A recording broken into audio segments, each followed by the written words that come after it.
Ta bonté dure toujours. J'aime beaucoup ça. Ta bonté dure toujours. J'ai dit ta bonté dure toujours. Aïe, aïe, aïe. Écrivez ces deux versets. 2 Chroniques, chapitre 20, verset 21. Écrivez seulement ce verset. 2 Chroniques, chapitre 20, verset 21. Écrivez aussi 2 Chroniques, chapitre 5, verset 13 à 14. Hein, je répète. 2 Chroniques, chapitre 20, verset 21. Et 2 Chroniques, chapitre 5, verset 13 à 14. Alléluia. Waouh, j'aime beaucoup ces deux versets. Parce que ces deux versets montrent clairement l'importance de cette phrase « Ta bonté dure toujours ». Parce que dans 2 Chroniques, chapitre 20, verset 21, c'est l'histoire de Josaphat. Vous connaissez ça. Amen. Il était en train de se battre contre trois nations, 3 armées. Il était désespéré. Ils étaient peu en nombre. Maintenant, ils ne savaient pas quoi faire. Et ils ont dit, maintenant, ils ont appelé les chantres et les musiciens. Ils ont mis où? Vous ne comprenez pas. Ils ont mis où? Pourquoi devant? Pourquoi? Pour occuper. Attends, vous comprenez une chose. Il faut comprendre une chose. La louange et l'adoration, tout ce qui était ici, ce n'était pas pour chanter pour vous. C'était pour vous guider dans la louange et l'adoration. Et quand on adore, et quand on loue, quand on parle de la gloire, grandeur de Dieu, selon Psaume 22, verset 4 ou 3, ça dit que Dieu siège. Alléluia. Il siège au milieu des louanges. Alléluia. Et ça, Josaphat, il avait compris. Et qu'est-ce qu'il a fait? Il a compris qu'ils sont incapables de se battre eux-mêmes. Il a demandé aux musiciens de venir devant. Pourquoi? Parce qu'il savait que quand ils vont dire cette phrase, le Seigneur va descendre. Parce qu'avant, il leur a dit, le Seigneur va combattre pour vous. Je vous dis, c'est vraiment confortable quand le Seigneur combat pour toi. Souvent, nous échouons parce que nous voulons nous battre nous-mêmes. Mais quand le Seigneur se bat pour nous, quand il combat pour nous, quand il se tient devant toi, entre toi et l'ennemi, oh! C'est ça l'humilité. L'humilité, c'est dire, Seigneur, moi je ne peux pas me battre. Moi je viens sur tes pieds. Je vais rester sur tes pieds. Je vais rester avec toi. Je veux que toi-même tu combattes pour moi. Et quand il se lève pour qu'il vienne, qu'est-ce qu'il faut faire? Il faut le louer. C'est pour ça que quand je commence la prière, plus de la moitié, 70% de mon temps de prière, c'est parler de lui. C'est parler de sa puissance. C'est l'honorer, l'adorer. Même si j'ai des problèmes, je vais en parler après. Je veux qu'il descende d'abord. Je vais l'attirer par la louange. Quand tu commences par parler de tes problèmes, tu invites le diable. Tu invites le diable. Mais quand tu invites Dieu, le diable fuit. J'ai dit que quand tu invites Dieu, le diable fuit. C'est pour ça que Jacques dit, soumettez-vous sous la puissante main de Dieu, de l'Éternel. Alléluia. Et il dit aussi, il continue en disant, résistez au diable. Et il va faire quoi? Non, quand tu le résistes, comment le résister pour qu'il fuit? C'est s'humilier et laisser Dieu, alléluia, se mettre entre toi et l'ennemi. Quand Dieu se met entre toi et l'ennemi, c'est pas toi qui combats. C'est pour ça qu'il faut prier tous les jours. Parce que l'ennemi, le diable, la Bible dit, il rôde autour de nous, cherchant qui dévorer. Alors pour le vaincre, il faut s'humilier et laisser Dieu venir. Amen. Alors le passage que je vous ai donné dans 2 Chroniques 20, 21, là ils ont commencé, les chantres sont venus entre l'armée d'Israël et les 3 nations, les 3 armées. Et les chantres sont venus devant. La Bible dit qu'au moment où ils ont commencé à dire ta bonté dure à jamais. Alléluia. Les 3 ennemis, alléluia, ils ont commencé à s'entretuer entre eux. Et le passage, Jésus continue à lire, ils sont tous morts. Ce n'est pas les Juifs qui les ont tués. Ce n'est même pas Dieu qui les a tués directement. se sont entretués. Pourquoi? Parce que leur radar était dans la confusion. Quand la louange appelle la présence de Dieu. Il y a des choses que tu as vues dans les rêves. Tu as vu ça dans les songes. Tu as entendu ça par prophétie. Mais quand tu vas adorer Dieu, alléluia! Quand tu vas adorer Dieu, Dieu va descendre. Quand Dieu descend, dans le camp de l'ennemi, il y a la confusion. Alléluia! Pour que Dieu descende, il veut qu'il sente qu'il est le numéro 1. Il ne faut pas utiliser Dieu pour avoir quelque chose. Il faut s'approcher à Dieu. Alléluia. Hébreux 4:16. Approchons-nous du trône de la grâce. Avec quoi? Assurance. Pour avoir deux choses. Quoi? La miséricorde. Et obtenir la grâce d'être secouru. Waouh. L'assurance d'abord. Les points essentiels, c'est pas t'approcher, mais c'est l'assurance. Est-ce que tu as l'assurance quand tu vas devant Dieu? Tu as des problèmes, Dieu connaît tes problèmes. Mais que tes problèmes n'occupent pas la première place. Le problème, c'est que maintenant, si l'autel, il y a quoi? Au lieu que ce soit Dieu, il y a ton problème. Il faut que Dieu soit sur l'autel. Dieu veut occuper la première place. Il faut t'agenouiller devant Dieu. Ne t'agenouille pas devant le problème. Ne va pas devant Dieu pour parler de la grandeur du problème. Parle de la grandeur de Dieu. Parce que quand tu parles de la grandeur de Dieu, Dieu descend. Et quand il descend, hey, l'ennemi fuit. Je vais vous demander d'écrire 2 Chroniques 5, versets 13 à 14. Alléluia. Dans ce passage, tout le chapitre 5, c'est la dédicace du temple de qui? Salomon. Amen. Salomon voulait dédier le temple à Dieu. Alléluia. Il y avait une fête. Il y avait des sacrificateurs. Il y avait des chantres. Les 2 versets que je vous ai montrés, versets 13 à 14. Ils ont commencé, les chantres ont commencé à louer Dieu. Et qu'est-ce qu'ils ont dit? Ta bonté dure à jamais. Vous ne comprenez pas. Si vous comprenez l'importance de cette phrase ne manque jamais dans ma prière. Jamais, tous les jours. Je dois dire à Dieu que sa bonté dure à jamais. Parce que quand tu te lamentes, tu dis à Dieu, hier il y avait la bonté, aujourd'hui rien. L'année passée il y avait ta bonté, mais aujourd'hui tu m'as oublié. Mais Dieu veut que tu vois sa bonté tous les jours. Chaque matin, lundi à dimanche, du 1er au 30, de janvier à décembre, tous les jours, de ta bouche, tu dois parler, professer, déclarer sa bonté. Même quand tu as faim, parle de sa bonté. Même quand on t'a plaqué, parle de sa bonté. Même quand on t'a viré, parle de sa bonté. Pourquoi? Ça devient une arme. Parce que quand tu parles de la bonté de Dieu, Dieu aime beaucoup de choses. Mais quand tu parles de sa bonté, quand ils ont parlé de la bonté de Dieu, vous avez écrit ce verset? Quand tu parles de sa bonté, Dieu descend et il s'occupe du problème. Pour que Dieu s'occupe du problème, il faut que tu t'écartes. J'ai dit écarte-toi. Fais un pas en arrière pour qu'il occupe cette place. Lâche. Alléluia. Tu vas prier pour quelque chose de très important. Oui, c'est important. Mais parfois, ça devient important pour nous que Dieu se sente le numéro 2 ou 3. Amen. Il faut que ce soit important de telle sorte que Dieu voit que même si tu n'as pas ça, hey, chaque matin tu diras ta bonté dure pour toujours. Là, ça devient important. Alléluia. Alors, il y a beaucoup de versets que je ne veux pas lire. Mais dans ce passage, 2 Chroniques 5, versets 13 à 14, quand ils ont dit ta bonté dure à jamais, dure pour toujours, qu'est-ce qui s'est passé? Dieu est descendu pas seulement dans le vide. Alléluia. Souvent dans l'Ancien Testament, Dieu se manifestait à travers quoi? La nuée.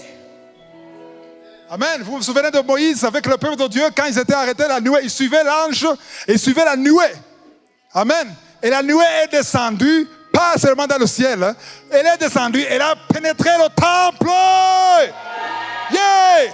Quand tu appelles Dieu dans l'adoration, la nuée, la présence de Dieu ne suit pas autour de toi, elle pénètre ton corps, qui est le temple de Dieu. Elle pénètre dedans.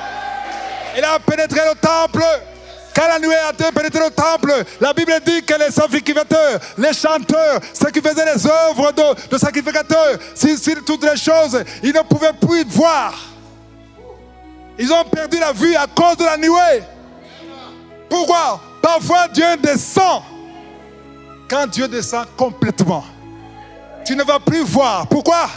Dieu parfois ne veut pas que tu vois pour que lui s'occupe de l'affaire. Yeah!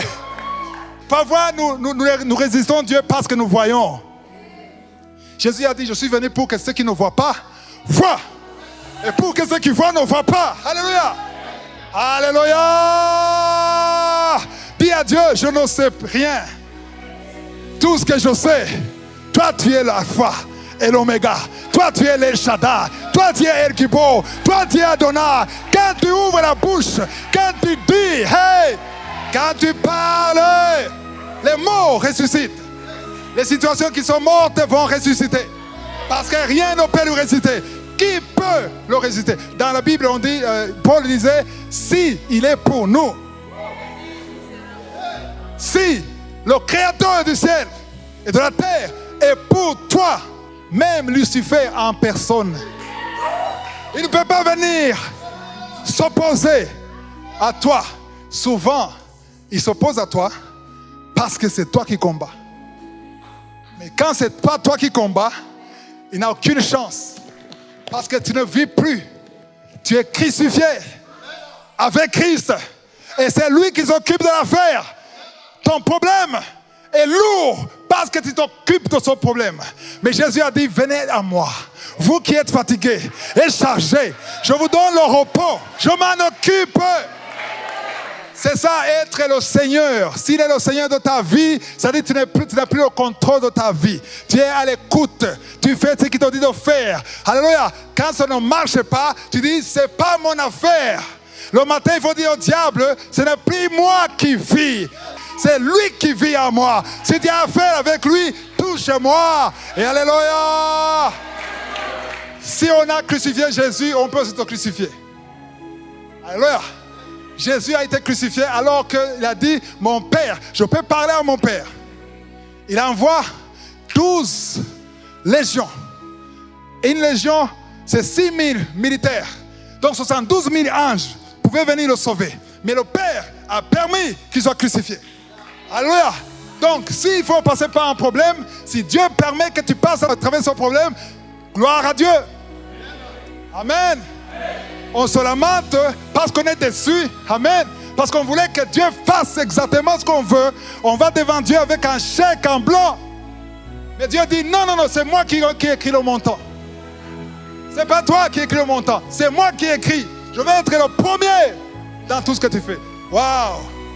Je sens la puissance de Dieu. Il y a la valeur de je suis dans la prière. Il y a la valeur de je suis dans la louange. Amen. Dans l'adoration. On va maintenant je vais seulement parler sur l'offrande. Je vais parler de l'offrande quand on donne. Juste l'exemple que je vais vous donner, c'est dans Luc chapitre 21, versets 1 à 4. Parce qu'il n'y a pas de temps, je vais juste parler, parce que je sais que la plupart d'entre vous connaissent ce verset. C'est Jésus qui parlait, ce n'était pas en parabole, ça s'est passé. Jésus était dans le temple, il est allé souvent dans le temple. Jésus était dans le temple et il y avait le moment de l'offrande. Il y avait un panier et les gens commençaient à donner l'offrande. La Bible dit, ce passage dit, Jésus allait voir dans le tronc. Toi qui croyais que tu caches dans la poche, Jésus voit. Il voit tout. Il surveille tout. Qu'est-ce qu'il cherche dans la poche, ou dans le porte-monnaie, ou dans le tronc? Qu'est-ce qu'il cherche? Il veut voir la valeur de ce que tu donnes par rapport à toi. Pas par rapport au monde, pas par rapport à la banque, pas par rapport à la Banque mondiale, pas par rapport à ton voisin, par rapport à toi. Et il y avait des riches qui ont donné plus. Mais il y avait une pauvre veuve. Amen. Vous avez écrit ce passage? Luc 21, verset 1 à 4. Écrivez, on n'a pas le temps pour lire. Et la veuve, la pauvre veuve, qu'est-ce qu'elle a donné? Elle a donné on peut comparer à combien? Juste pour un repas par jour. Disons qu'elle avait 2000 francs burundais.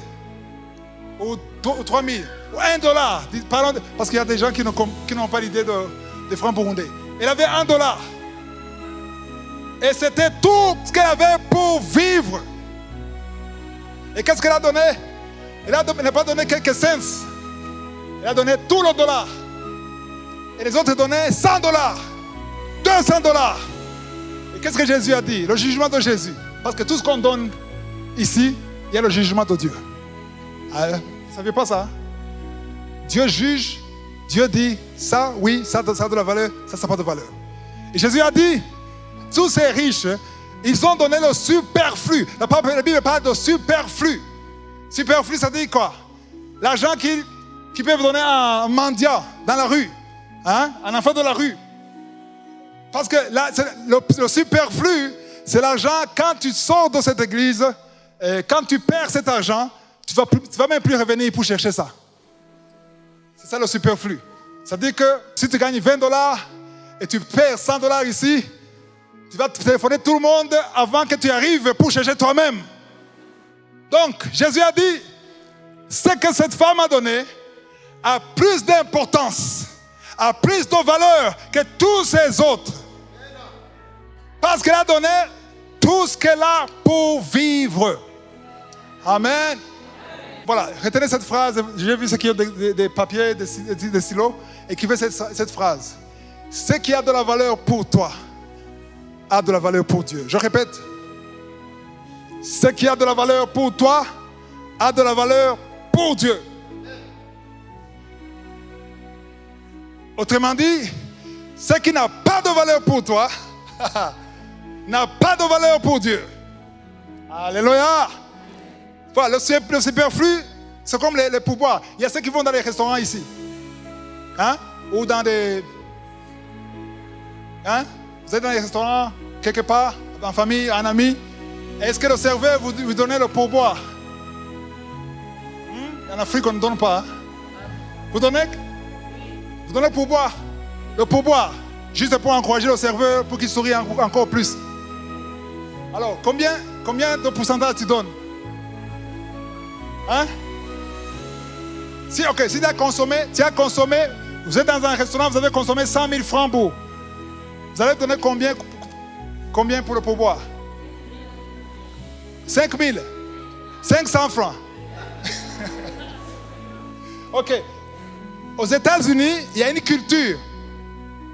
Il y a une culture. Ce n'est pas une loi, ce n'est pas un ordre, mais c'est une culture.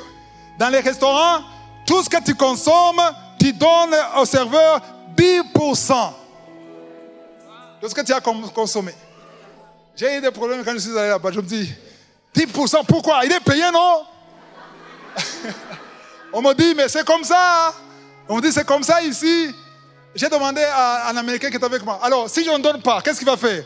Il ne va rien te faire, mais on va voir que tu viens de la brousse. Mais ce qui m'étonne, c'est que quand les Américains viennent ici, ils me demandent, et si vous donnez combien? Non, donnez le 10e, comme vous donnez là-bas. Pourquoi vous voulez nous exploiter? Donnez. Non, moi je vais respecter la culture. Donne ce qu'on donne là-bas. Donc, c'est quoi? Dieu ne veut pas que tu lui donnes le pourboire. Dieu veut la facture. Les chrétiens donnent le pourboire.